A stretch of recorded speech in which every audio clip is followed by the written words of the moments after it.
Nell'ambito del mese di maggio, dedicato a livello nazionale al tema della sicurezza nei cantieri, un altro momento significativo per ribadire l'importanza della prevenzione e dell'attività di controllo e sensibilizzazione svolta da ANCE Veneto si è svolto a Padova giovedì 17 nel corso del convegno organizzato da ANCE Veneto, la sicurezza nei cantieri edili come valore etico dell'imprenditore. Ed è stata anche l'ennesima occasione per valutare il trend dell'incidentalità in questo comparto.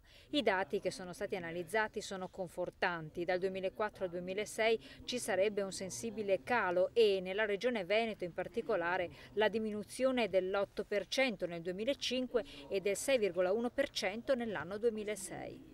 La sicurezza è uno dei problemi che attraverso gli infortuni sul cantiere riusciamo anche a capire qual è il tipo di organizzazione delle nostre imprese. Ed è un problema che deve riguardare una cultura generalizzata, che non riguarda soltanto l'organizzazione imprenditoriale, ma riguarda anche chi ci è proposto ai nostri controlli.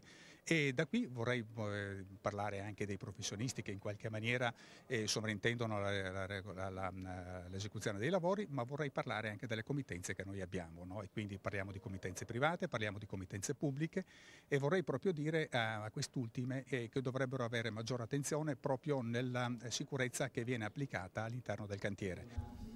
Emerge quindi l'impegno totale della categoria. Congiuntamente al sindacato, l'ANCE ha provveduto a costituire una rete dei comitati paritetici. La nostra grande attenzione per questo gravissimo problema che direi di primaria importanza per noi e su cui assieme ai sindacati stiamo lavorando da anni.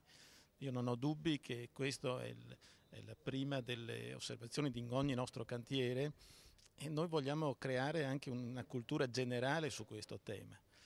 Voi sapete il grave problema che abbiamo di lavoro irregolare, di lavoro nel sommerso, della possibilità per chiunque di aprire una partita IVA, di andare in Camera di Commercio e partire a fare l'imprenditore edile. Ecco, questo è il messaggio che abbiamo lanciato oggi, questo non va.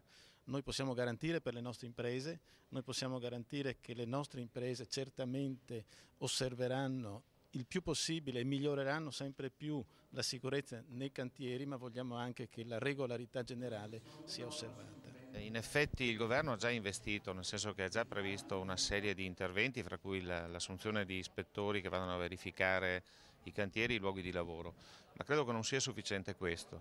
Allora deve esserci le risorse umane, deve esserci la formazione di tutti gli attori, quindi a partire dal mondo dell'impresa, a partire dai lavoratori, ma a partire anche dai nostri operatori.